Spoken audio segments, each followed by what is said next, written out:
अगर आपने भी म्यूचुअल फंड्स में निवेश किया हुआ है और गोल्ड और सिल्वर के हालिया रिटर्न्स यानी जब कमाई ज़्यादा हो रही थी इसमें अगर आप कमाई नहीं कर सके तो आपके लिए ये काम म्यूचुअल फंड खुद ही कर पाएंगे। यानी कि अगर आपका पैसा इक्विटी में लगा है और शेयर मार्केट में हालात कमज़ोर हैं, गोल्ड और सिल्वर में ज़्यादा कमाई हो रही है, तो अब आपके इक्विटी म्यूचुअल फंड में सिर्फ शेयर ही नहीं होंगे बल्कि सोना और चांदी भी चमकेगा। दरअसल सेबी ने म्यूचुअल फंड के लिए एक गेम चेंजिंग नियम को जारी किया है। अब आपके फंड मैनेजर्स कुल पोर्टफोलियो का 35% तक का हिस्सा गोल्ड और सिल्वर में निवेश कर सकेंगे। ये बदलाव आपके निवेश को कैसे प्रभावित करेगा इसको भी समझ लेते हैं।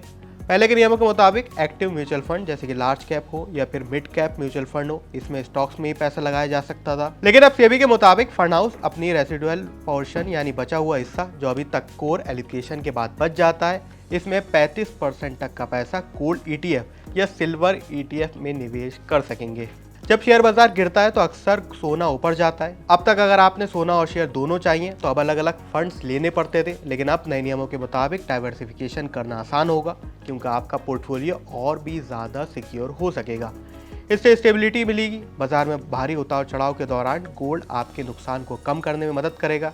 यानी कि अगर इक्विटी में उस समय अगर नुकसान ज़्यादा आ रहा है तो गोल्ड में ज़्यादा रिटर्न की वजह से स्टेबिलिटी बरकरार रहेगी। सबसे अहम, आपको अलग से डिजिटल गोल्ड या फिर ज्वेलरी खरीदने की ज़रूरत नहीं होगी। इसका खर्च भी होता है, ये काम आपका फंड मैनेजर ही इसे मैनेज करने में करेगा। अब आते हैं टैक्सेशन के लिहाज पे। टैक्सेशन के लिहाज से भी ये बहुत अहम है, इसमें ज़्यादा फायदा है।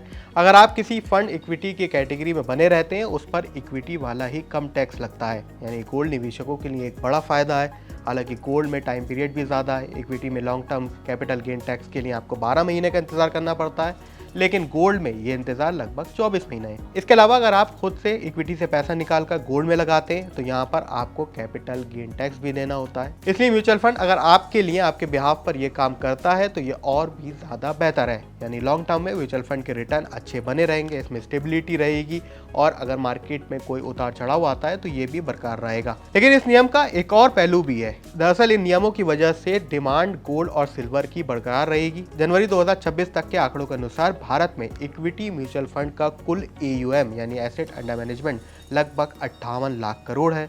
तो अगर एस्टिमेट्स के मुताबिक फंड मैनेजर आमतौर पर अगर 5 से 10% हिस्सा ही अगर गोल्ड और सिल्वर में लगाते हैं तो ये लगभग 2 लाख करोड़ से ज़्यादा पैसा सीधे तौर पर गोल्ड में जाएगा। तो इससे गोल्ड की नई डिमांड पैदा हो सकती है। अगर म्यूचुअल फंड अपनी 35% की लिमिट का छोटा हिस्सा भी अगर चांदी में डालते हैं तो चांदी में भी एक बड़ा मूवमेंट आ सकता है, ग्लोबल डिमांड बढ़ सकती है क्योंकि इन दोनों ही कमोडिटीज़ में डिमांड के आसपास ही प्राइस तय होते हैं। अगर गोल्ड में डिमांड और सिल्वर में डिमांड ज़्यादा रहेगी, म्यूचुअल फंड इसमें खरीदारी करते रहेंगे तो इसके बाद इनके प्राइसेस बढ़ेंगे और जिसका सीधा फायदा आपको नज़र आ सकता है। अगर आप गोल्ड ETF भी ले रहे हैं तो उसमें भी नज़र आ सकता है।